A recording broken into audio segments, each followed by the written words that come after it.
حضور علیہ السلام کی حرمت پہ، ناموس پہ ہم مر مٹنے کے لیے تیار ہو جاتے ہیں، تو کہ اہل بیت اطہار کی ناموس یہ ناموس رسول نہیں ہے؟ جس طرح کی لینگویج استعمال کی گئی ہے، زبان استعمال کی گئی ہے، جس طرح کا لب و لہجہ استعمال کیا گیا ہے، وہ تو عام مسلمانوں کے لیے بھی استعمال کرنے کی اسلام ہرگز اجازت نہیں دیتا، چاہے جائے کہ اتنی بڑی شخصیت، اتنی پاک طاہر مطہر ہستیاں، ان کے بارے میں اس طرح کی غلیظ زبان استعمال کی گئی ہے، اور ان کی والدہ کے بارے میں استعمال کی گئی ہے۔ ہم بڑے پرامن ہیں، ہم پرامن ہستیوں کو ماننے والے ہیں، تو اس کا کیا مطلب ہے؟ ہمیں پتہ نہیں؟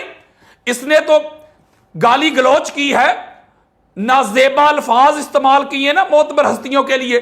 میں یہ کتابیں کھول کھول کے دکھاؤں گا، میں بخاری سے، مسلم سے، ابو داؤد سے، سیاستہ سے کھول کھول کے دکھاؤں گا کس کس کی ماں کا کردار کیا تھا۔ ہم سے کوئی چیز چھپی ہوئی نہیں ہے، ہم کو ہر ایک کے کردار کا پتہ ہے، ہر ایک کے اخلاق کا پتہ ہے، ہر ایک کے حسب نسب کا پتہ ہے، ہر ایک کے شجرہ کا پتہ ہے، کون کیا تھے کیا ہیں، ہر ایک کی ماں بیٹی کا ہمیں پتہ ہے، اور ہم اصولی بات کر سکتے ہیں۔ میں احادیث کھول کھول کے دکھا سکتا ہوں، لیکن ہماری زبانیں بند ہیں۔ تو کیا مطلب ہے کہ ہم پرامن ہیں تو اس طرح کے کتوں کو بھونکنے کی اجازت دے دیں گے کہ وہ اہل بیت اطہار کے ناموس پہ حملے کریں، آقا علیہ الصلوۃ والسلام کی حرمت پہ حملے کریں، حضور علیہ السلام کے شہزادوں کی بے ادبی اور گستاخی کریں، آقا علیہ الصلوۃ والسلام کے گھر کی بیٹیوں کے بارے میں نازیبا جملے کہہ کر کون مسلمان رہ سکتا ہے؟ میں حکومت پاکستان سے اپیل کرتا ہوں، پاکستان کے اداروں سے، پاکستان کی عدلیہ سے، سپریم کورٹ آف پاکستان سے اپیل کرتا ہوں کہ ایسے لوگوں کو لگام ڈالی جائے، ان کو پٹا ڈالا جائے۔ پھر نہ کہنا کہ پاکستان کا یہ جو ماحول ہے، جو پرامن، یہ جو ایٹموسفیئر ہے، جو ماحول ہے، یہ جو ہماری محبتیں ہیں، جو پیار ہے، یہ لوگ تو اس کو تباہ و برباد کرنا چاہتے ہیں۔ ہمیں کوئی گالیاں دے، 100 بار دے، ہم برداشت کرتے ہیں، ہماری کیا اوقات ہے۔ لیکن یہ وہ ہستیاں ہیں کہ ان کے ناموس کے لیے، ان کی حرمت کے لیے، ان کی عزت کے لیے، ان کی توقیر کے لیے لوگوں نے گردنیں کٹوائی ہیں، ان کے ناموس کے لیے لوگوں نے پھانسیوں کے جھولے لیے ہیں، سر کٹوائے ہیں، تن من دھن لٹوایا ہے۔ کہیں میس میں تمار نظر آتے ہیں، کہیں عمار ابن یاسر نظر آتے ہیں، کہیں ابو ذر غفاری نظر آتے ہیں، کہیں سلمان فارسی نظر آتے ہیں، کہیں حضرت بلال نظر آتے ہیں، کہیں حجر ابن عدی نظر آتے ہیں۔ ہم تو ان کی سنت پہ چلنے والے ہیں، اور کہاں کن کے بارے میں ہے؟ یہ شیعت کا مسئلہ نہیں ہے، جن کو تم مانتے ہو، اس کا حلیہ دیکھ کے، اس کی وضع قطع دیکھ کے میں آپ کو بتا سکتا ہوں کہ یہ کس عقیدے، کس سکول آف تھاٹ کا بندہ ہے، کس مشن کا بندہ ہے۔ یہ میں اس کی زبان سے اور اس کے نکلے ہوئے الفاظ کی مذمت کرتے ہوئے اس کے بڑوں کے عقائد میں بتاتا ہوں۔ یہ میرے سامنے امام ابن حجر مکی کی سوائے مہر کا ہے، اور یہ مکہ کے خانہ کعبہ کے امام رہ چکے ہیں، اتنے بڑے محدث ہیں۔ ان کا نام آئے تو ان کے بڑے جو تھے، یہ عبد الرحمن سلفی قسم کے جو لانتی لوگ ہیں، جو گستاخ ہیں، ان کے بڑے سر جھکا لیتے تھے۔ وہ کیا لکھتے ہیں امام موسیٰ کاظم علیہ السلام کے بارے میں؟ اس کی جلد نمبر 1 ہے، صفحہ نمبر 307، اور بیروت لبنان کا نسخہ ہے، اور نور الابصار میں بھی یہ روایت موجود ہے، اس کا صفحہ نمبر 347 ہے۔ امام موسیٰ کاظم علیہ السلام کے بارے میں وہ کیا لکھتے ہیں؟ وہ لکھتے ہیں وَهُوَ الْمَعْرُوفُ عِنْدَ أَهْلِ الْعِرَاقِ بِبَابِ الْحَوَائِجِ، کہ امام موسیٰ کاظم علیہ السلام وہ ہستی، وہ شخصیت ہیں کہ وہ اہل عراق میں، عراق والوں میں باب الحوائج جو معروف تھے۔ یعنی امام موسیٰ کاظم علیہ السلام کا وہ در تھا، وہ دہلیز، وہ دروازہ، وہ آستانہ تھا کہ جہاں لوگوں کی حاجات پوری ہوتی تھی، اور اہل عراق میں دور دراز سے، قرب و جوار سے لوگ آیا کرتے تھے، اور امام موسیٰ کاظم علیہ السلام کی بارگاہ میں آ کے اپنی حاجات کو پورا کیا کرتے تھے، ان کے وسیلہ سے، ان کے ریفرنس سے اللہ کی بارگاہ میں دعا کیا کرتے تھے۔ اور باب الحوائج کے نام سے وہ معروف تھے، مشہور تھے۔ یہ امام ابن حجر مکی رحمت اللہ تعالی علیہ وہ لکھتے ہیں کہ جو بھی آتا ان کے ریفرنس سے، ان کے وسیلہ سے وہ دعا کرتا تو یہاں سے کوئی بھی خالی دامن نہیں جایا کرتا تھا۔ اب دیکھ لیں آپ، تو یہ کیا شیعت کا کھاتا ہے؟ بلکہ یہاں تک وہ لکھتے ہیں، امام ابن حجر مکی لکھتے ہیں کہ ایک روز امام موسیٰ کاظم علیہ السلام خانہ کعبہ کے پاس تشریف فرما تھے، تو ہارون رشید نے کہا کہ مجھے پتا چلتا ہے کہ لوگ میرے ڈر کی وجہ سے آپ کے ہاتھ پہ آ کے بیعت کرتے ہیں، حالانکہ وہ اپنے منہ سے کہتا ہے کہ خلیفہ تو میں ہوں، امیر المومنین تو میں ہوں، لیکن لوگ آپ کی دہلیز پہ کیوں آتے ہیں، آپ کی چوکھٹ پہ کیوں آتے ہیں، آپ کی بارگاہ میں کیوں آتے ہیں؟ تو یہ ابن حجر مکی بھی لکھتے ہیں اس کو سواق محرقہ میں، اس کا صفحہ نمبر 309 ہے، اور یہ بیروت لبنان کا نسخہ ہے۔ امام موسیٰ کاظم علیہ السلام نے فرمایا کہ آنا امام القلوب وانت امام الجسوم، میری بارگاہ میں لوگ اس لیے آتے ہیں کہ میری حکمرانی دلوں پہ ہے، میں ان کے دلوں پہ راج کرتا ہوں، اور محبت، پیار، مودت اور ٹالرنس، کمپیشن، بردرہڈ کا درس دیتا ہوں۔ لوگ اس لیے کشاں کشاں میری طرف آتے ہیں، باگے باگے میری طرف آتے ہیں، دوڑے دوڑے میری طرف آتے ہیں کہ میں ان کے دلوں پہ حکمرانی کرتا ہوں، اور تو جسموں پہ حکمرانی کرتا ہے، اور وہ بھی زبردستی ان پر تو مسلط ہے۔ یعنی کہ امام موسیٰ کاظم علیہ السلام کے جو فضائل، جو عظمت، جو ان کی رفعت اللہ اور اللہ کے رسول نے بیان کی ہے، اس کے اوپر الگ سے میرا ایک لیکچر ہے، میں ویڈیو کو زیادہ طویل نہیں کرنا چاہتا۔ یہ جتنے بھی نفوس قدسی ہیں 14 کے 14، میرے آقا فرماتے ہیں کہ اولنا محمد، اوسطنا محمد، آخرنا محمد، کلنا محمد، پہلا بھی محمد ہے، درمیان والا بھی محمد ہے، آخری بھی محمد ہے، اور سارے کے سارے محمد ہیں۔ یعنی ان کی تعظیم، توقیر، ادب، احترام وہی ہے جو رسول اللہ کا ادب احترام ہے۔ امام موسیٰ کاظم علیہ السلام ہو، امام محمد تقی ہوں، علی نقی ہوں، حسن عسکری ہوں، محمد مہدی ہوں علیہ السلام، پہلے سے لے کے مولا علی علیہ السلام سے لے کے آخری تک سارے کے سارے محمد ہیں۔ ان کی تعظیم، ان کی توقیر، ان کا ناموس، ان کی حرمت، ان میں سے کسی ایک کی گستاخی کرنا یہ ڈائریکٹ رسول اللہ کی گستاخی اور بے ادبی ہے۔ تو مجھے بتائیں نا، رسول اللہ کو گالی گلوچ کر کے کو کیسے مسلمان رہ سکتا ہے؟ یہ جو ٹھیکیدار بنے پھرتے تھے، میں ایک روایت دیتا ہوں، آپ کی نسلیں یاد رکھیں گی، 14 طبق روشن ہو جائیں گے۔ اور یہ میرے سامنے امام خوارزمی کی مقتل حسین ہے، جن کی بڑی معروف کتاب ہے مناقب خوارزمی، بہت بڑی کتاب ہے یہ، مقتل الحسین ان کی معروف کتاب ہے، اس کی جلد نمبر 1 ہے اور صفحہ نمبر ہے 145، بیروت لبنان کا نسخہ میرے سامنے ہے، اور یہ مکی اور حنفی محدث ہیں۔ یہ الگ بات ہے کہ یار لوگوں نے جنہوں نے اہل بیت اطہار کی عظمت کا، محبت کا، رفعت کا نعرہ لگایا ہے، تو یار لوگوں نے ان کو رافضی کہا ہے، یہ الگ ہے، اس سے بچا کوئی بھی نہیں، نہ ابو حنیفہ بچے ہیں، نہ شافعی بچے ہیں، نہ مالک بچے ہیں، نہ احمد بن حنبل بچے ہیں۔ تو وہاں روایت موجود ہے، آقا علیہ الصلوۃ والسلام فرماتے ہیں کہ بڑی طویل روایت ہے کہ میں معراج کی رات اللہ رب العزت کی جب بارگاہ میں پہنچا تو اللہ رب العزت نے مجھے فرمایا، یا محمد انی خلقتک وخلقت علی وفاطمہ والحسن والحسین والائمۃ من ولدہ۔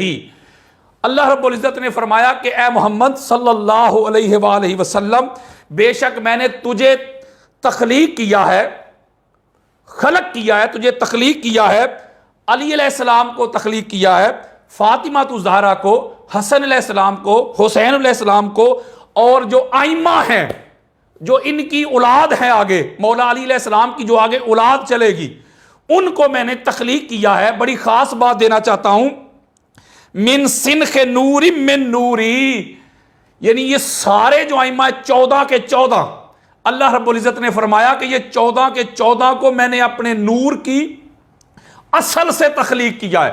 جب ان 14 کو میں نے تخلیق کر لیا، وَأَرَدْتُ وَلَایَتَکُمْ عَلَىٰ أَهْلِ السَّمَاوَاتِ وَأَهْلِ الْأَرْضِ، پھر ان کی ولایت کو، 14 کی ولایت کو میں نے آسمان والوں اور زمین والوں کے سامنے پیش کیا۔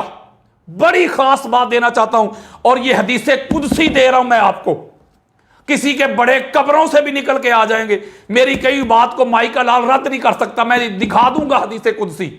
پھر 14 کی ولایت کو آسمان والوں اور زمین والوں کے سامنے پیش کیا، اور آگے سنیں، فمن قابلہا کان عندی من المؤمنین، اور جس نے 14 کی ولایت کو قبول کر لیا، ان کے سامنے اپنا سر جھکا لیا، وہ میرے ہاں یعنی اللہ کے ہاں وہ ایمان والے بن گئے۔ ومن حجدہا کان عندی من الکافرین، اور جنہوں نے 14 کی ولایت کا انکار کر دیا، منکر ہو گئے، وہ جو ہے میرے ہاں کافر بن گئے۔ یہ دیکھ لیں میں آپ کو کیا بتا رہا ہوں، یعنی اللہ رب العزت نے فرمایا کہ 14 کی ولایت کا اقرار کرنے والے مومن بن گئے، اور ان کا انکار کرنے والے وہ کافر بن گئے۔ جو ان کو مان گئے ان کی ولایت کو وہ اہل ایمان ہیں، اور جنہوں نے انکار کر دیا وہ کافر بن گئے۔ اور آگے جو جملے ارشاد فرمایا یا محمد اتحب ان تراہم، اے محمد صلی اللہ علیہ وآلہ وسلم، وہ 14 جن کی ولایت کو میں نے پیش کیا اہل زمین اور اہل آسمان کی طرف، دیکھنا چاہتا ہے، ان کی زیارت کرنا چاہتا ہے۔ اور یہ بڑی خاص بات بتانے لگا ہوں، توجہ کے ساتھ سنیں۔ آقا علیہ الصلوۃ والسلام فرماتے قل تو نام یا رب، میں نے کہا جی مولا دیکھنا چاہتا ہوں۔ فقال لی التفت، اللہ رب العزت نے فرمایا کہ ان یمین العرش، میری دائیں طرف دیکھو، میرے عرش کی دائیں طرف دیکھو ذرا۔ حضور فرماتے ہیں جب میں نے عرش کی دائیں طرف دیکھا، فائزہ آنا، ادھر میں تھا، بے علی علیہ السلام تھے، وہ فاطمہ تھا، فاطمہ تو زہرا تھی، والحسن والحسین حسنین کریمین تھے، وہ علی ابن الحسین یعنی امام زین العابدین علیہ السلام تھے، وہ محمد بن علی اور محمد بن علی یعنی امام محمد الباقر تھے، وہ جعفر ابن محمد یعنی کہ امام جعفر صادق تھے، وہ موسیٰ بن جعفر اور امام موسیٰ کاظم علیہ السلام تھے، وہ علی ابن موسیٰ یعنی امام علی رضا تھے، وہ محمد بن علی یعنی امام محمد تقی تھے، وہ علی بن محمد یعنی امام علی نقی تھے، والحسن ابن علی اور امام حسن عسکری تھے، والمہدی اور امام مہدی تھے۔ یعنی 14 کے 14 حضور فرماتے کہ 14 کے 14 میں نے دیکھے، اور امام موسیٰ کاظم علیہ السلام سمیت 14 کے 14 نفوس قدسیہ ابھی کائنات میں نیچے ظاہر ان کا ظہور نہیں ہوا۔ حضور فرماتے ہیں کہ 14 کے 14 تھے، اور آگے جملہ سنیں، فی دہداہم من نور قیاما یصلون وہو فی وسطہم، اور وہ 14 کے 14 ان کے ٹخنوں تک نور ہی نور تھا، اور وہ اللہ کی نماز ادا کر رہے تھے، عبادت کر رہے تھے، یصلون یعنی نماز ادا کر رہے تھے۔ اور فرماتے ہیں کہ ان میں امام مہدی علیہ السلام جو ہے وہ چمک رہے تھے، یعنی 14 کے 14۔ اور یہ شیعہ کتب کا حوالہ نہیں میں دے رہا آپ کو سامنے، یعنی امام موسیٰ کاظم علیہ السلام بھی تھے، سارے ادھر موجود تھے۔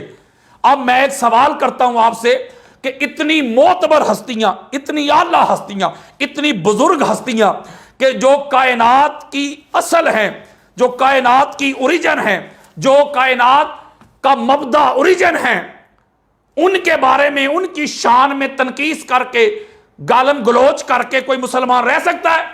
میرے آقا نے فرمایا تھا خیرکم لأہلی من بعدی، تم میں سب سے بہترین میرا امتی وہ ہوگا جو میرے جانے کے بعد بھی میری اہل بیت کے ساتھ اچھا معاملہ کرنے والا ہوگا، ان کا خیال رکھنے والا ہوگا۔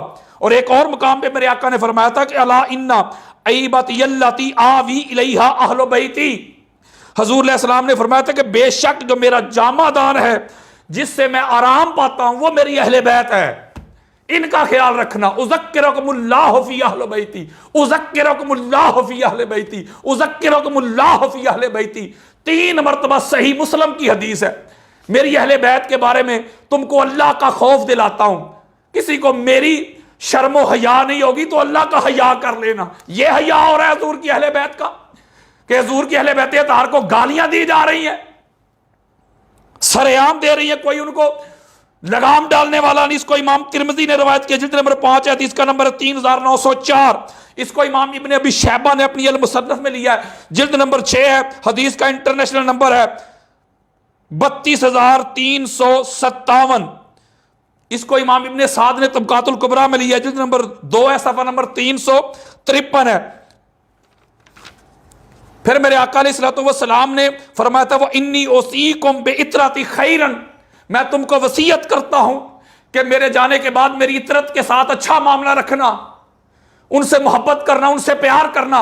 یہ پیار کر رہے ہیں ان کو گالی گلوچ کر کے.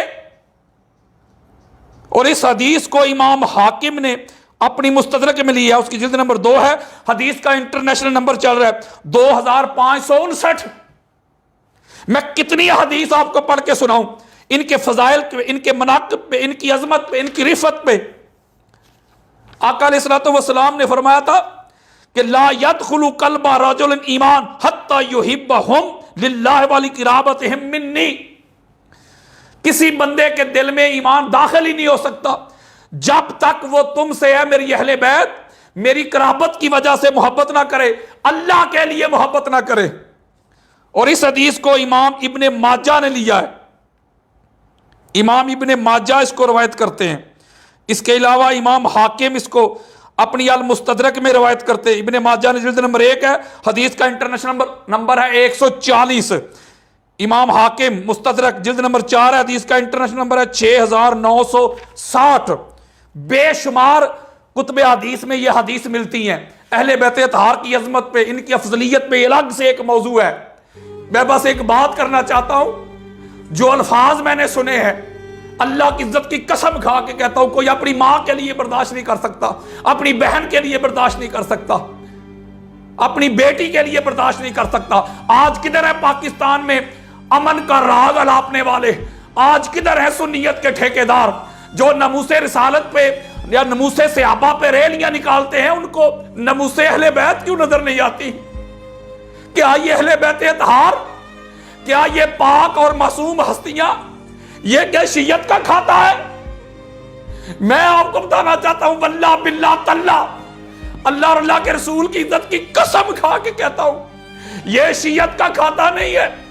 ان کی محبت شیعت نہیں، ان کی محبت سنیت نہیں، ان کی محبت وہابیت نہیں، ان کی محبت دیوبندیت نہیں، ان کی محبت تو ایمانیت ہے. ان کے بغیر تو بندہ صاحب ایمان نہیں ہوتا.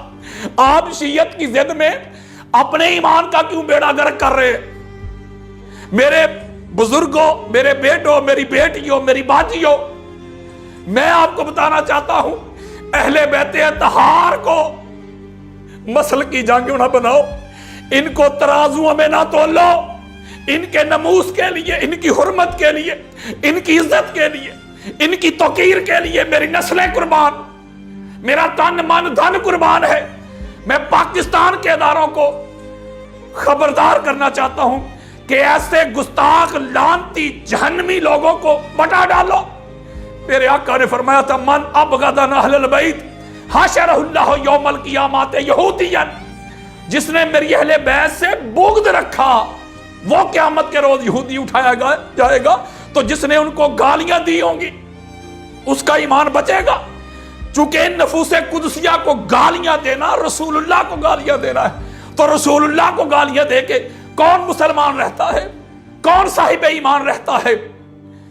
میں بس یہی پیغام دینا چاہتا ہوں پاکستان کے اداروں کو، عدلیہ کو، خدا را ایسے لوگوں کو لگام ڈالو، ایک قانون بناؤ، ایک لا بناؤ، ایک آئین بناؤ، چاہے وہ اسمبلی میں پاس کرواؤ.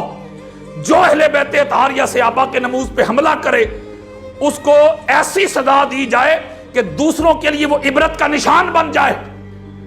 یہ گالم گلوچ کرنے والے، یہ اس طرح ان کی بے ادبی اور گستاخی کرنے والے یہ دندناتے پھرتے ہیں، ان کو کوئی پوچھنے والا نہیں، ان کو کوئی روکنے والا نہیں. میں ان ملا حضرات سے بھی پوچھتا ہوں جو ذرا ذرا سی بات میں باہر نکل آتے ہیں، جن کے عقائد پہ، جن کے نظریات پہ، جن کے ویژن پہ حملے ہو جاتے ہیں، جو صحابہ کے ناموس کے پہرے دار بنتے ہیں، بننا چاہیے. ان کو ناموس اہل بیت کیوں نظر نہیں آتی؟ رسول اللہ کے جگر کے ٹکڑوں پر سب و شتم ہو رہا ہے.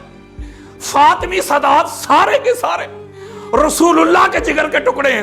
یہی عقیدہ قاضی ثناء اللہ پانی پتی کا ہے، ملا علی قاری کا ہے. شیخ اسماعیل حقی کا ہے، علامہ علوسی کا ہے، عبد الرؤف المناوی کا ہے، جلال الدین سیوطی کا ہے، قسطلانی کا ہے، عسقلانی کا ہے، بہقی کا ہے، طبرانی کا ہے، قاضی عیاض کا ہے، سارے فاطمی سادات رسول اللہ کے جگر کے ٹکڑے ہیں۔ آج رسول اللہ کے جگر کے ٹکڑوں کو گالیاں دی جا رہی، اور ان کے گالیاں دینا براہ راست رسول اللہ کو اذیت ہے۔ جو رسول اللہ کو اذیت دیتے ہیں وہ اللہ کو اذیت دیتے ہیں۔ ان الذین یؤذون اللہ ورسولہ لعنہم اللہ فی الدنیا والآخرۃ وأعد لہم عذابا مہینا۔ جو رسول اللہ کو اذیت دیتے ہیں ان پر دنیا میں بھی لعنت ہے، آخرت میں بھی لعنت ہے۔ اللہ نے ان کے لیے دردناک عذاب تیار کر رکھا ہے۔